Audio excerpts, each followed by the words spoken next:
بسم اللہ الرحمن الرحیم. امید ہے سب خیریت سے ہوں گے. ورلڈ کپ اختتام کے قریب پہنچ رہا ہے. امپورٹنٹ ترین میچز ہونے ہیں. ساؤتھ افریقہ اور آسٹریلیا کا سیمی فائنل، انڈیا اور نیوزی لینڈ کا سیمی فائنل، پھر دیکھتے ہیں آگے فائنل. لیکن اس ورلڈ کپ میں جتنی خبریں آئی ہیں وہ مطلب شاید ہی ایسا کبھی ہوا ہو کہ اتنی تہلکہ خیز خبریں. خود پاکستان سے اگر شروع کریں تو ورلڈ کپ کے دوران ہی چیف سلیکٹر کا گھر چلے جانا، ورلڈ کپ کے دوران ہی بورڈ اور کھلاڑیوں کا ایک صورتحال بن جانا، بورڈ کی جانب سے کچھ اسٹیٹمنٹس آ جانا، بورڈ کی جانب سے ایک پریس ریلیز آ جانا جس میں بورڈ کا کہنا ہے کہ ہم نے تو کپتان کو اور چیف سلیکٹر کو سارے اختیارات دیے تھے، اور بہت کچھ. پھر مونٹی مرکل نے بھی استعفیٰ دے دیا، پاکستان کے بولنگ کوچ نے. تو پاکستان کے حوالے سے بہت ساری خبریں. لیکن ایک خبر جو بہت ہی بڑی اور ایک انپریسیڈنٹڈ کہہ سکتے ہیں کہ ریسنٹ ٹائمز کی ایک انپریسیڈنٹڈ نیوز ہے، وہ یہ کہ کرکٹ کی گورننگ باڈی نے یعنی کہ آئی سی سی نے پورے کے پورے ایک ملک کی کرکٹ کو ہی بین کر دیا. یعنی پورے ملک کی کرکٹ کو ہی بین کر دیا کہ آپ ہمارے ممبر ہی نہیں ہیں. سری لنکا کے ساتھ یہ ہوا. تو یہ کیوں ہوا اور کیا پاکستان کے ساتھ بھی ایسا ہو سکتا ہے کیا؟ خدا نخواستہ اس پر بات کرتے ہیں. اور پاکستان کے ساتھ ایسا ہو چکا ہے، حالیہ تاریخ میں ہو چکا ہے، کھیل کے میدان میں ہو چکا ہے، کرکٹ کے نہیں ایک اور کھیل میں. وہ کیا ماجرا تھا اور اس میں کیوں پابندی لگی تھی، پاکستان میں کیا پابندی لگی تھی، وہ بھی آپ کی خدمت میں عرض کرتے ہیں تاکہ ذرا اس کو اس دلچسپ لیکن اہم معاملے کو سمجھ سکیں. سری لنکن کرکٹ کا معاملہ کیا ہے؟ سری لنکا کا جو گورنمنٹ اور سری لنکن کرکٹ بورڈ ہے ان کے درمیان جھگڑا چل ہی رہا ہے پچھلے کافی عرصے سے. وہاں کے جو اسپورٹس منسٹر ہیں وہ ایک رائے یہ رکھتے ہیں، وہ یہ کہتے ہیں کہ سری لنکن کرکٹ بورڈ جو ہے وہ ہمارے کرپٹ ترین اداروں میں سے ایک ہے. اب سری لنکا کی اس ورلڈ کپ کی پرفارمنس سب کے سامنے. سری لنکا نے 9 میچ کھیلے، صرف 2 جیتے، 7 میچ ہار گیا. جب یہ انڈیا سے بدترین شکست ہو گئی سری لنکا کو، اس کے بعد سری لنکا کے جو وزیر کھیل ہے رانا سنگھے کر کے ان کا نام ہے، انہوں نے کرکٹ بورڈ کو فارغ کر دیا. وہ الزامات دہراتے ہوئے کہ جناب پرفارمنس دیکھیے ان کی کیسی ہے اور ایک کرپشن بھی ہے، بہت سارے معاملات ہیں. تو سری لنکن کی گورنمنٹ نے، یا ٹو بی پریسائز کر لیجیے سری لنکا کے جو وزیر کھیل تھے انہوں نے کرکٹ بورڈ کو ڈیزالو کر دیا. پوری کا پورا کرکٹ بورڈ ہی کر بھیج دیا. یعنی سوچئے. اور کیا کیا انہوں نے؟ ارجنا رانا ٹنگا کون ہے؟ جو کہ سری لنکا کے سابق کپتان ہیں. 1996 میں جو پاکستان میں جو ورلڈ کپ ہوا تھا، جس کا فائنل ہوا تھا لاہور کے قذافی اسٹیڈیم میں، جو سری لنکا جیتا تھا، اس کے کپتان. یعنی کہ اس لحاظ سے وہ ان کے عمران خان ہیں.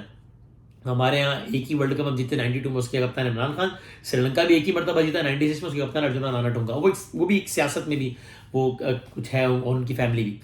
تو انہوں نے سری لنکا کے جو وزیر کھیل، انہوں نے ارجنا رانا ٹنگا کو ساری ذمہ داریاں دے دی کہ آپ نے اب یہ بورڈ کی ذمہ داری فی الحال سنبھالنی ہے. عبوری طور پر انہوں نے ان کو سربراہ لگا دیا. اب کیا ہوا؟ اس کے بعد ایک اور کام بھی کیا انہوں نے 3 رکنی کمیٹی بنائی کہ جناب یہ طے کرے کہ بورڈ میں ہمارے چل کیا رہا ہے.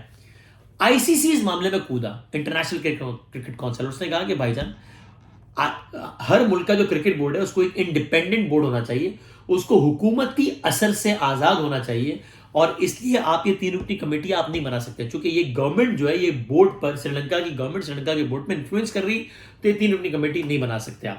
یہ آئی سی سی نے اپنا پہلا اعتراض کیا سری لنکا کے کرکٹ بورڈ پہ. پھر کیا ہوا؟ سری لنکا کے کرکٹ بورڈ کے ہی جو سربراہ تھے، جن کو ہٹا دیا سری لنکا کی گورنمنٹ نے، وہ چلے گئے عدالت نے ان کے حق میں فیصلہ دے دیا. تو ہوا کیا؟ ہوا یہ کہ یہ سارے کا سارا بورڈ بحال ہو گیا اور ارجنا رانا ٹنگا صاحب چلے گئے گھر. یہ ہو گیا. ادھر یہ تماشا چل رہا تھا، ادھر آئی سی سی نے کیا کیا؟ آئی سی سی نے کیا کہ بھائی جان، یہ آپ لوگوں کے بورڈ میں حکومتی مداخلت بہت زیادہ ہے، ہم آپ کی کرکٹ کو ہی بین کر رہے ہیں، اور اپنے اگلے اجلاس میں فیصلہ کریں گے کہ اس کی باقی چیزیں، باقی تفصیلیں کیا ہیں، باقی تفصیلات کیا ہیں، لیکن ہم آپ کے کرکٹ کو ہی بین کر رہے ہیں چونکہ حد درجہ حکومتی مداخلت ہے آپ کی کرکٹ میں. اچھا، ایک اور بڑی مزیدار بات یہ بھی ہے کہ خود ارجنا رانا ٹنگا، جو کہ جیسا میں نے کہا سری لنکا کے کپتان رہے، ان کے اپنے بھائی جو کہ بھی ایک سیاستدان ہیں، انہوں نے سری لنکا کی پارلیمنٹ میں یہ کہا کہ 96 کا ورلڈ کپ جیتنا یہ ایک قرض تھا. یعنی یہ ایک عجیب و غریب برا کام ہو گیا ہمارے ملک کے لیے، چونکہ 96 کا ورلڈ کپ جیتنے کے بعد ہماری کرکٹ میں پیسہ آ گیا اور اس کے بعد پیسے کو لوٹنے والے آ گئے، ہمارے کرکٹ کا بیڑا غرق ہو گیا. تو سری لنکا میں یہ خود ارجنا رانا ٹنگا کے بھائی یہ کہہ رہے ہیں. تو بہرحال ہوا یہ کہ آئی سی سی نے اس معاملے پہ سری لنکا کے پوری کی پوری کرکٹ کو ہی بین کر دیا. لوگوں نے یہاں پہ بات کی، یہ ایک سوال ویسے بھی آتا ہے کہ کیا پاکستان کے ساتھ بھی اللہ نہ کرے کبھی ایسا ہو سکتا ہے؟ اللہ کرے کبھی بھی نہ ہو، ہونا بھی نہیں چاہیے. لیکن کیا یہ بات سچ نہیں ہے؟ اس سے پہلے ایک بات پہلے آپ سن لیجیے. ارجنا رانا ٹنگا نے ایک سٹیٹمنٹ یہ دیا ہے. وہ یہ کہتے ہیں کہ جے شاہ، جو کہ امت شاہ کے بیٹے ہیں، جو کہ مودی جی کے بہت قریب ہیں، اور جو کہ اے سی سی کے بھی اہم ترین مطلب سربراہ ہیں، یعنی اے سی سی کے بھی اہم ترین کرتا دھرتا ہیں اور بی سی سی آئی کے بھی کرتا دھرتا ہیں. وہ یہ کہتے ہیں کہ اصل مسئلہ کی جڑ ہے جے شاہ. جے شاہ ہمیں ہمارے بورڈ کو اپنے انفلوئنس پر رکھنا چاہتا ہے، اور یہ بات نجم سیٹھی صاحب اور پاکستان کے کچھ اور بھی لوگ کسی نہ کسی حوالے سے یہ رائے رکھتے ہیں کہ جے شاہ انفلوئنس ہونا چاہتے ہیں. ابھی نے دیکھا ایشیا کپ میں انہوں نے کیا کچھ کیا. تو ارجنا راناٹنگا یہ کہتے ہیں کہ جے شاہ ہمارے بورڈ ممبرز میں اپنے بندے لاتے ہیں، اور یہ سارے کے سارے سری لنکن کرکٹ بورڈ کے حوالے سے جو فیصلے ہوتے ہیں اس میں اصل کردار یہ آدمی جے شاہ ادا کرتے ہیں. اور جے شاہ کے بارے میں آپ جانتے ہیں کہ خود پاکستان نہیں، سری لنکا نہیں، انڈیا میں بھی یہ ڈیبیٹ ہے کہ بھائی سارو گنگولی جیسے بندے کو ہٹوا کے امت شاہ نے اپنے بیٹے جے شاہ کو لا کے بورڈ کا سربراہ بنا دیا. اور اس میں انڈیا میں بھی بہت بڑی ڈیبیٹ ہے کہ یہ کیا کیا انہوں نے. تو بہرحال وہ کہتے ہیں کہ اس کے پیچھے بھی جے شاہ کا ہاتھ ہے، یعنی اس کے پیچھے انہوں نے کہا کہ عام طور پہ جے شاہ یہ حرکتیں کر رہے ہوتے ہیں سری لنکن کرکٹ بورڈ کے حوالے سے. اب سیاسی مداخلت کی بات ہو رہی ہے، ذرا ایمانداری سے بتائیں پاکستان کرکٹ بورڈ کیا سیاست سے پاک ہے؟ یعنی جس بورڈ کا یا جس ادارے کا حال یہ ہو کہ اس کا جو سربراہ ہے اس کا تعین کیا ہوگا، یعنی وہ سربراہ کون بنے گا، یہ ہم اس بنیاد پہ ڈیسائیڈ کرتے ہو کہ یار وزیر اعظم کون. اچھا عمران بھائی آ گئے، اس کا مطلب رمیز بھائی کا چانس ہے. میاں صاحب آ گئے، او جی سیٹھی صاحب کی گیم بن گئی. زرداری صاحب کی چل رہی ہے، ذکر اشرف آئے گا. جہاں پر حال یہ ہو وہ ادارہ کیا سیاسی وابستگی سے آزاد ہوگا، وہ ادارہ کیا سیاسی مداخلت سے آزاد ہوگا. دوسری بات یہاں پر بات ہے کہ سری لنکا کو انہوں نے بین کیا، وہ عدالت میں چلے گئے، عدالت نے فیصلہ دے دیا. ابھی پچھلے مہینوں ہمارے ملک میں سیٹھی صاحب اور ذکا اشرف صاحب، ان کے جو وابستہ لوگ تھے وہ ایک دوسرے کے خلاف عدالتوں میں جاتے رہے. وہ کہتے رہے یہ غلط ہے، یہ کہتے رہے وہ غلط ہے. عدالت نے ایک فیصلہ یہاں دیا، ایک عدالت نے فیصلہ وہاں دیا، وہ لاہور ہائی کورٹ، وہ فلاں ہائی کورٹ. تو یہ عدالتوں کا چکر بھی سب کچھ چلتا رہا. گزارش یہ ہے آئی سی سی یہ کرے یا نہ کرے، اللہ کرے کہ کبھی بھی نہ کرے، اس سے پہلے کہ آئی سی سی کچھ کرے یا چھوڑ دیجیے آئی سی سی کو بالکل پرے رکھیں. کیا ہمیں پاکستان میں ایک چیز رہ گئی ہے جو کہ اس ملک کو متحد رکھتی ہے، ایک چیز رہ گئی ہے کہ جس کی وجہ سے اگر یہ 11 کھلاڑی پرفارم کر جائیں تو پورا ملک ساتھ ہنستا ہے، اور پرفارم نہ کرے تو پورا ملک ساتھ اداس ہوتا ہے. باقی سارے اداروں کا تو بیڑا غرق کر دیا ہے. یہ ایک ادارہ پاکستان کرکٹ بورڈ، اس کو نہیں بخش سکتے ہم. اس کو تو سیاسی مداخلت سے آزاد کر لیں. کرکٹ ٹیم ورلڈ کپ کیوں آ رہی ہے، اس کے بہت سارے جوابات ہو سکتے ہیں. میں کوئی کرکٹ اینالسٹ نہیں ہوں. کپتان کے فیصلے، بولرز کی پرفارمنس، حارث مہنگا ترین بولر بن گیا، شاہین آفریدی نے نئی بال اچھی نہیں کرائی، بابر کی کیپٹنسی کے بہت سارے سوالیہ نشان ہے، فخر زمان کو سارے میچ کیوں نہیں کھلائے، ایکس وائی زیڈ. لیکن یہ بھی تو ایک فیکٹ ہے نا کہ جب ایک ادارہ جو کہ کرکٹ امور کو چلانے کا پابند ہے، جب اس کا حال یہ ہوگا کہ اس کے 2 سال میں 3 سربراہ چینج ہوں گے، اور اس کے سربراہ کا تعین اس بنیاد پہ ہوگا کہ ملک میں حکومت کس کی ہے، وزیر اعظم کون ہے. وزیر اعظم لائے گا اپنا بندہ بورڈ کا سربراہ، پھر بورڈ کا سربراہ اپنے بندے لائے گا، ادھر حکومت جائے گی ادھر بندہ جائے گا. وہ اس ادارے نے کیا خاک ترقی کرنی ہے؟ Also this is a case study کہ جو ہم کہتے ہیں نا ہمارے ادارے برباد کیوں ہوتے ہیں، ایسے ہوتے ہیں کہ ہر ادارے میں یہ ہوتا ہے کہ ہر آدمی کو اپنا بندہ لانا ہے، اس اپنے بندے نے اپنے بندے لانے ہیں، تو پھر کام کیا خاک ہوگا. تو آئی سی سی کو پرے رکھیے، چھوڑیں. ہم نے نہیں کچھ رحم کھانا، ہم نہیں کر سکتے کہ اپنے کم از کم اس ادارے کو تو آزاد کر دیں. مجھے ایسا لگتا ہے، میں نے ایک تجویز کہیں دیکھی، مجھے وہ تجویز بہت معقول لگتی ہے، مجھے یاد نہیں آ رہا کس کھلاڑی کی تجویز تھی، کہ اگر ہم یہ کر سکیں کہ پی سی بی کا جو یہ اپوائنٹنگ اتھارٹی ہے، یہ وزیر اعظم پاکستان کے بجائے اگر صدر پاکستان ہو جو کہ پہلے تھے، تو مجھے ایسا لگتا ہے کہ واقعی مسائل کچھ بہتر ہو جائیں گے. کیونکہ کم از کم اس ملک میں وزیر اعظم مدت پوری کرتا نہیں ہے، صدر مدت پوری کر لیتا ہے عام طور پہ. اچھا صدر بھی کسی پارٹی کا ہوگا، وہ بھی کوئی اپنا بندہ لائے گا، چلو بھائی جیسا بندہ لائے گا وہ 5 سال تک رہے گا تو صحیح. ادھر حکومت جاتی ہے، ادھر وزیر اعظم جاتا ہے، نیا وزیر اعظم آتا ہے، نیا سربراہ جاتا ہے، اور ایک مصیبت پڑ جاتی ہے. تو کم از کم یہی کر لیں، مجھے لگتا ہے تجویز معقول ہے. And how said it is کہ پاکستان کے ساتھ یہ ہو چکا ہے اور حالیہ تاریخ میں ہو چکا ہے.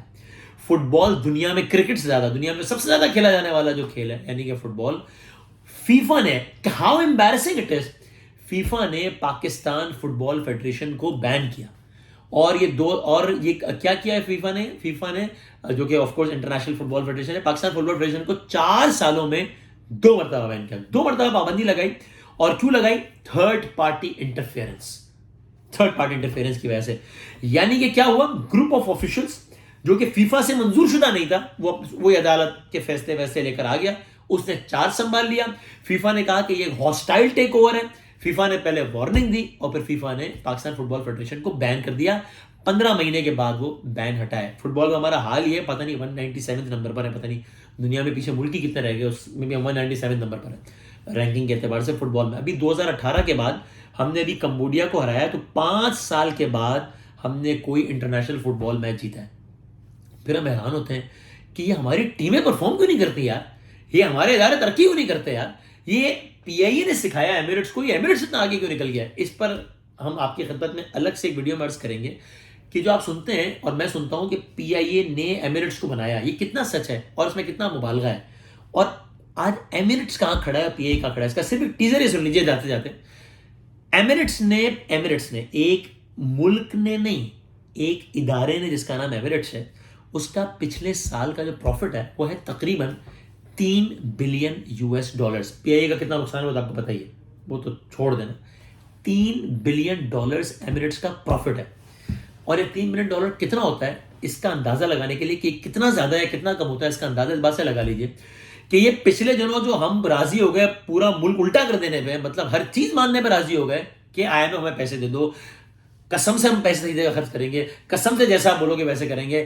دیکھیں کیا کریں, مجبوری ہیں. دیکھیں آپ لوگ کہتے ہوں گے مانگنے آ گئے, میں مانگنے نہیں آیا ہوں, لیکن دیکھیں مجبوری ہے, دیکھیں میں کیا کر سکتا ہوں, پلیز میری بات مان لیجیے. جو ہم نے کیا کچھ نہیں کر لیا, اس آئی ایم ایف نے کتنے روپے دیے, $3 بلین دیے, جو کہ یو اے کا ایک ادارہ, ایک ایئر لائن کماتا ہے ایک سال میں. وہ ایئر لائن جسے ہم کہتے ہیں ہم نے بنایا. اگر ادارے صحیح چلے تو یہ ہوتا ہے, غلط چلے تو وہ ہوتا ہے جو پی آئی اے کے ساتھ ہو رہا ہے, غلط چلے تو وہ ہوتا ہے جو پاکستان فٹ بال فیڈریشن کے ساتھ ہوا, غلط چلے تو وہ ہوتا ہے جو پاکستان کرکٹ بورڈ کے ساتھ ہوا. ہمیں آئی ایم ایف رول کے پٹ کے رو کے $3 بلین دیتا ہے, مائنڈ یو, وہ بھی وہ کہتا ہے ایک ساتھ نہیں دوں گا, وہ کہتا ہے قسطوں میں دوں گا. پہلے $1.2 بلین دوں گا, پھر آ کے دیکھوں گا دوبارہ کہ آپ صحیح کام کر رہے ہو کہ نہیں کر رہے, پھر $800 ملین دوں گا, 700-800 ملین, پھر باقی کا $1 بلین دوں گا. ایک ساتھ نہیں دوں گا, ایک آپ کو دوں گا, ایک نگراں حکومت کو دوں گا, ایک اگلی الیکٹڈ حکومت کو دوں گا. یہ $3 بلین جو ہمارے لیے اتنے امپورٹنٹ تھے, یہ ایک ادارہ کماتا ہے, ایک ملک نہیں ایک ادارہ کماتا ہے جس کا نام ایمریٹس ہے. اس کو آپ نے بنایا, کوئی وجہ نہیں تھی کہ آپ آج ایمریٹس سے آگے نہ ہوتے. جب اداروں کے ساتھ ہم یہ کرتے ہیں تو یہ تو ہوگا.